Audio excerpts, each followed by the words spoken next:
This episode is brought to you by ServiceNow. Elevate your healthcare operations with ServiceNow. Imagine streamlined workflows, reduced manual tasks, and improved patient experiences, all from a single platform. ServiceNow's healthcare solutions automate your IT processes, enhance operational efficiency, and ensure top-notch security and compliance.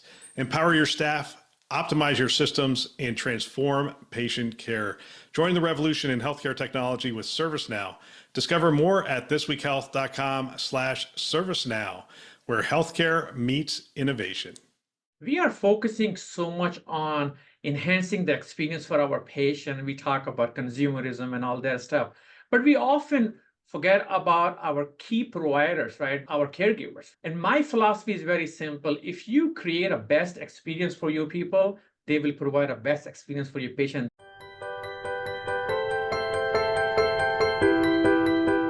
My name is Bill Russell. I'm a former CIO for a 16-hospital system and creator of This Week Health, where we are dedicated to transforming healthcare one connection at a time. Now, let's jump right into the episode. All right, today we have a solution showcase. I'm excited. We're going to be talking about digital transformation. We're going to be talking about automation. We're going to be talking about ServiceNow and some of the things that have been done with ServiceNow in the healthcare enterprise. We're joined by Muhammad Siddiqui, CIO for Reid Health.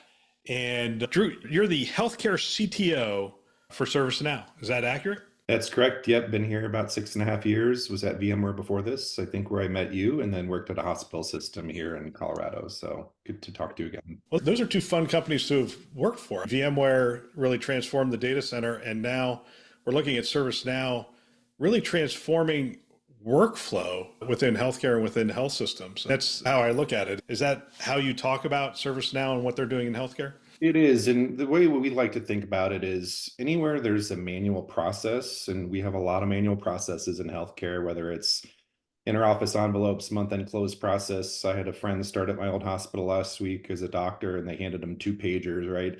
Those are the things that we want to look to digitize. And we talk a lot about the concept of a system of record versus system of engagement. ServiceNow, we want to be that system of record for IT and be that central nervous system, but we also can be that system of workflow on the back end to route work to an Epic to keep the clinicians in their main system of engagement, or a Workday like Muhammad and I were just talking about. So how can we make those systems work better? Muhammad, everybody starts in IT with ServiceNow. Was that the journey for Reid Health? Well, so to be honest with you, this is how we have started there as well. Bill, first of all, thank you so much for getting me on this podcast. I'm a long-time listener and first time appearing with you and answering some of the questions that you're going to ask me today. Yeah, so we started our journey as ServiceNow with IT operations and ITAM, ITSM and ITAM. That's how we started our journey. So it was doing the traditional stuff in IT, right? You're routing service tickets, you're tracking inventory, you're doing all the normal ticketing and tracking kind of stuff, as well as maintaining the ITSM models as well. I assume it's still doing all those things, and then you're just building on that as you move to other departments. That's correct. Well, so just imagine that in a healthcare CIOs and many of my peers we are focusing so much on enhancing the experience for our patient. We talk about consumerism and all that stuff, but we often forget about our key providers, right? Our caregivers, right? And my philosophy is very simple. If you create a best experience for your people, they will provide a best experience for your patient. That's how we started out our journey. We used to have 4 different systems that we use in ITSM. We have a ticketing system and very outdated Microsoft product. We have a different asset management system. Now we have a single system of the record where we are not only managing our tickets, we are managing our IT service management. We are a complete agile shop. So we just finished our Epic refuel project and we fully utilize ServiceNow for that, for agile. And then be able to deliver the project within less than a 12-month as planned. And we would not be able to accomplish that without having a ServiceNow in there to get us the better insight for us. How does it reach out from IT? All right, so you're doing the Epic refuel project. You have a lot of different departments that you're dealing with. What does it look like for them to interact with it? And how does that differ from your team? So any request that comes to the IT department, Bill, it starts with a ServiceNow. So we have added the virtual agent. We have a self-service capability. A person submit the ticket. That could be a project. It could be a service request. It could be an incident. It start all from within the ServiceNow. For Epic refuel projects, actually, we are going into the refuel with the sprints. So we have an every 2-week sprint cycle. And I can tell you, Reid, hell, even our CEO know the definition of the sprints and how to look at the status of the sprints. And this is the power of a single platform. And you have a single pane of glass for how and where the IT folks are busy and working on it. And that's really going to help us big time when it comes to benchmarking and stuff. The CEO understanding Agile and Yes. what's going on each of the sprints. That says a lot about your leadership and taking that forward. That's fantastic. Yeah, Drew, I want to come back to you. I'm hearing more and more in our 229 project meetings that organizations are looking at filling in the gaps. Obviously, the EHR does some things and the PAC system does some things and whatever, but there's all these communication gaps, workflow gaps, moving the data and keeping people informed gaps. And I'm hearing more and more people talk about ServiceNow filling those gaps. Talk about some of the areas that ServiceNow is being taken into these days. Yeah, so I want to key in on a key word that Muhammad said around experience, and you'll start to see us, workflow is starting to become a pretty overused term even outside of ServiceNow, but really patient and clinician experience are becoming very critical. And one of the things that we've determined is that, to Muhammad's point, most folks do start with IT service management, but if you take a bit of a step back, and the concept of a service request being someone needs to know something, someone needs to get something, or something they have is broken. There's a lot of service requests happening in that patient care process. And we actually have about 52% of our business is outside of IT right now. So whether it's managing HR requests, et cetera, integrating in with the Workday, those are the types of things. And the mentality that we have now, and I mentioned the customer advisory board that Muhammad is a part of, one of the things that we heard from those customers is that 42% of a clinician's time is spent on tasks not related to patient care, right? Whether it's charting in Epic or there's a slip or fall on the ground. All those things we can automate and hopefully give the clinician the ability with one click say, hey, there's wheelchairs broken, there's a slip or fall risk on the floor, and embed that even within Epic so that they never even have to leave their main system of engagement, which is, of course, that hyperspace client. So as much as possible, if we can give them time back, that's my goal with what we do here at ServiceNow. 42% of clinicians' time is spent on non-care activities. That in of itself is alarming, given the fact that we have a shortage of not only clinicians, but techs and all sorts of other people around the system. Plus, we're searching for efficiency at this point. I'm hearing more and more that there's, from a financial standpoint, we had the pandemic, obviously, which was a jolt to the system. And then we had inflation and some other things and supply chain issues that were a jolt to the system.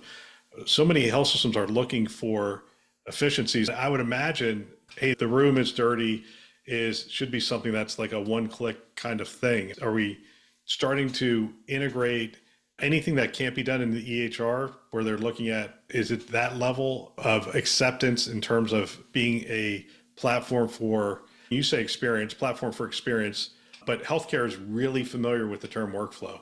So I'd say a platform for workflow as well. It is. And I think it's a combination of the two, right? The other piece that I would add is if you take, again, the most common request that a clinician has, we've actually had a big system in Nashville do this where we should actually know who they are. We should know, and it's not, location is very complex too. It's not just a billing center. It is a service line, a unit, a department, a floor, a room, a bed.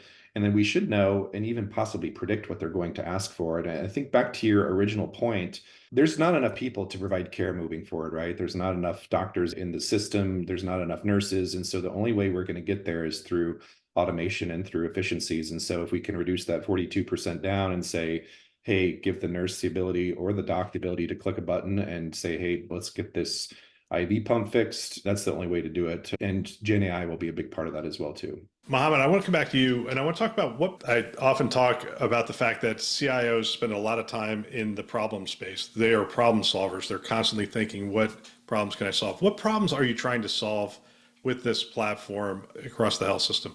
Yeah. So, Bill, I think to add to that Drew point as well is the core ServiceNow functionality is ability to unify the disparate system, right? We have so many systems of our record, different data source. What ServiceNow does is creating a centralized hub for managing all aspects for the healthcare operations, from automating routine tasks to providing a real-time visibility into the workflow process, right? And the platform, what it does for the Reid Health, it offered the self-service capability to everybody know where the task is. So I'll give you an example.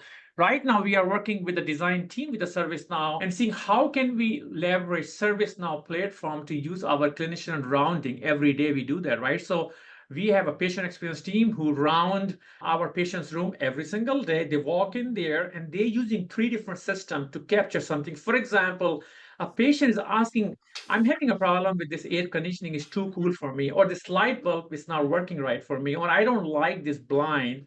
What this person does is open up it. If something in IT related, open the ticket in IT system. Or if this is something related to the facility, they go ahead and open the ticket in facility systems. And if this is something they needed from the nursing, they're really going to use a different system. What we try to accomplish, we want to have a single system of the record where they have a mobile application that we are working right now very closely with ServiceNow, and they issue a task within at the moment at that point. They can take a picture if they want to take a picture and share with the team they want to get action on this as well. So this is exactly where I see the value comes in for us. So Drew mentioned integration to the EHR and some other things. Is it that pervasive? Is it that easy for them when they're doing rounding to just go, boom, yeah, hey, there's an issue with the light in this room, or there's an issue with the air conditioning in this room? How easy is it for the clinicians to interact with the system in a single system of record? Yeah, so I'll give you 2 examples, Bill, on this case. So we've been live for almost 9 months where we have an EHR help built in within Epic hyperspace. For example, if the provider is stuck something in Epic screen, don't know what to do, he can just click on a link and the help screen comes up right there. And we have a live agent who can help our provider. Just imagine that. There's a 15-minute slot for a doctor's time. You know the pressure we have to increase RVUs right there. If he's going to pick up the phone, calling an extension, giving out all the information where he's at, that's going to take more than 15 minutes. And that's where the value comes in. Another use case you talk about clinician, obviously we are still in product development phase at this stage. We have not rolled that out to our clinician yet. But I see the big value there because it's going to be directly integrated with Epic. Is going to be directly integrated with our ServiceNow system in a mobile application. So nurse walked into the room and the patient said, listen, can I get more comfortable pillow?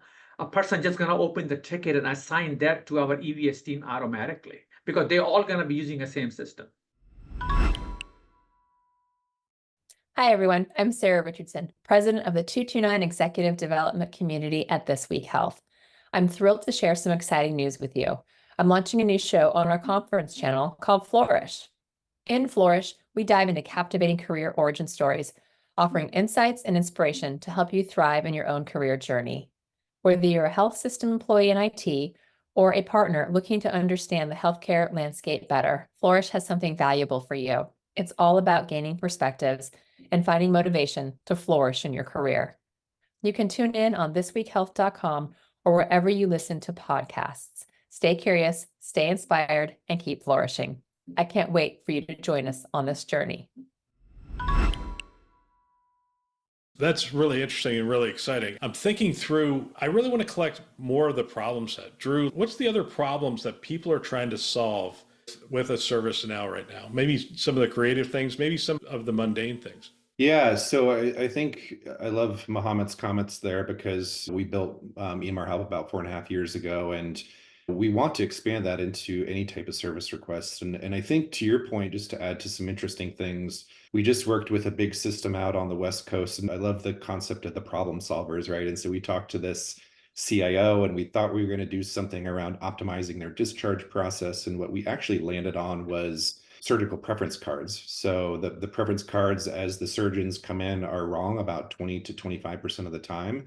And it's a minor act of God to change those. Again, Epic is the system of record there, but there's multiple faxes involved. There's a tech potentially. And when they show up, they have to basically discard the DME, and it's a major cost savings back to the supply chain issue you were mentioning earlier, right? So we had no idea that was going to be something that we worked on, but it ended up being managing some of those preference cards with ServiceNow. But again, with Epic being that back-end system of record. The other one that I'll mention too, which is a new one that we just launched is the medical devices themselves. So we've been managing assets for a long time, hardware, software, IT-based assets, but now these mobile clinical assets, whether it's an IV pump, a wound vac, a PCA, again, those, I talked to a customer last week. They said we have 240,000 assets and I probably know where 40% of them are, right? So to Muhammad's point, wouldn't it be great if they're inside of EMR Help and Epic, they can take a picture of a medical device or an asset tag. We know who they are because they're logged into Epic, and then we know who's going to get it fixed at that particular facility, right? So that's the type of automation we're looking for, staying way clear of clinical workflows, right? So we don't want to be an Epic, we don't want to be a Cerner, we want to handle all of the other tasks that they have to deal with, like that 42% I mentioned. So you talked about the discharge process, obviously a clinical process, but at some point it becomes a non-clinical process and there's a whole bunch of other things. So is it just a set of APIs that's passing that information, these external systems, and coordinating those activities? Yeah, so think about when a patient gets discharged. Again, we want to steer clear of Epic, but Epic kind of ends when you're discharged, right? But there's a number of tasks and workflows that have to be completed. Setting up a follow-up appointment with your PCP, having DME that gets sent home, coordinating a ride, your medications, prescriptions, right? So all those things need to still happen, and they're typically going to be in disparate systems. So to your point, that's where we want to potentially pick up and fill some of the gaps that Muhammad mentioned earlier, and be that system that in that case is going to route the work during the discharge process, right? And again, we are part of the Epic's vendor services program now, so we can integrate in with some of their private APIs now. So they're actually guiding us and helping us in the process. So those are the types of things that, and that's what the advisory board is for too, is to get some of these ideas that Muhammad is a part of. Can I just add to the same, since you talk about a discharge, the one use case that we are exploring right now on a discharge, because our discharge, it takes time for the provider to return the discharge order, and by the time patients leave the building, in average is 3 hours, right? It's a lot of manual tedious tasks. I'll give you an example. Majority of the reason that what we encounter in our health system is the transportation, right?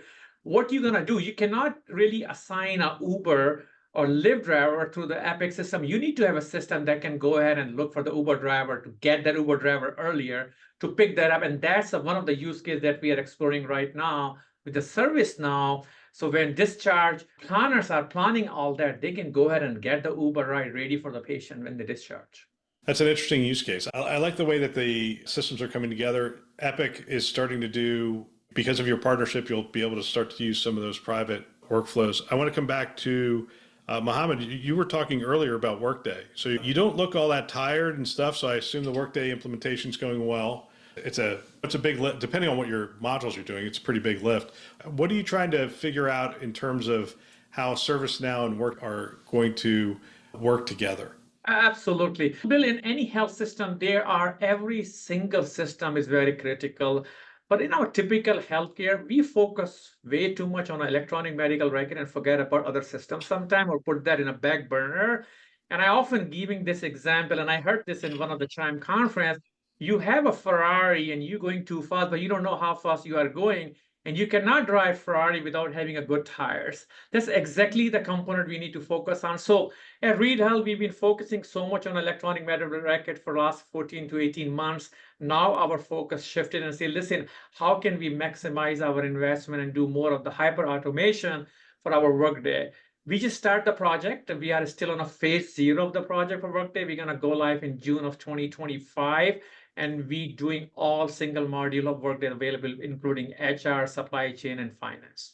I think the thing I like about what's happening, we're getting so focused on platforms at this point, and ServiceNow is becoming that system that's able to track and get things done within the health system across the board. And it just becomes another tool to the problems that we're sitting around trying to solve problems. And I liked having the platforms where I could go, we have to go out to Uber, it's ServiceNow. Oh yes, we have to connect to that system, it's ServiceNow. Oh yes, we have to automate that, it's ServiceNow. And so it just becomes a de facto standard across the board. You were mentioning earlier, marketing and accounting. What does it look like as you've expanded into those places? Yeah. So Bill, I want to add one other thing. We don't have any shortage of technology. We have enough technologies that are out there. I'll give you an example. When we decided to go with the Workday, we decommissioned 7 third-party applications. When we fully implemented Epic Refuel from Gold Star 3 to Gold Star 10, I think we discontinue around 4 different applications. We are doing a consolidation and doing a hyper automation at the same time for our application.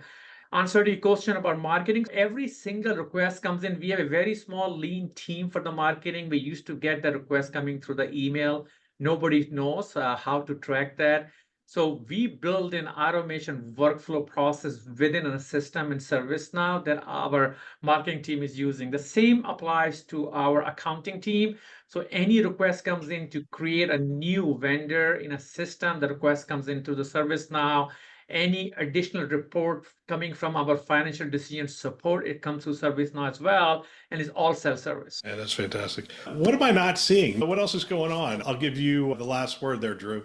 Yeah, I think just from the big picture point of view, we always approach things modularly, right? And so to Muhammad's point, I just, at my last focus group at Chime, I remember there's probably 1,000 different combinations of technologies that the CIOs can use to solve a problem, right? And so we never want to come in and say, you have to do it all with us, right? And Workday is a good example of that. We're Workday customers here at ServiceNow. So even me as a manager of employees, again, we never see Workday except for when we have to do reviews and things like that. At the end of the day, and if you even go back to what we were talking about from the clinician standpoint, they actually don't care what system they're going to interact with. They shouldn't even know that they're in ServiceNow or in Workday. They shouldn't really know. They just know, hey, I need to know what is my pay time off policy. Hey, I'm taking a leave of absence. And so we can handle a lot of those. Again, we don't want to be that ERP. We don't want to be that human capital system. Those are the types of things where, to your point earlier, that experience is, let's go and try to figure this out as fast as possible so that I can go back and do the real work, which is taking care of those patients. Fantastic. Gentlemen, I want to thank you for your time, and it's always great to catch up with you. Thanks for listening. If you found value, share it with a peer. It's a great chance to discuss and in some cases start a mentoring relationship. One way you can support the show is to subscribe and leave us a rating. Love it if you could do that. You can learn more about them by visiting thisweekhealth.com/partners. Thanks for listening. That's all for now.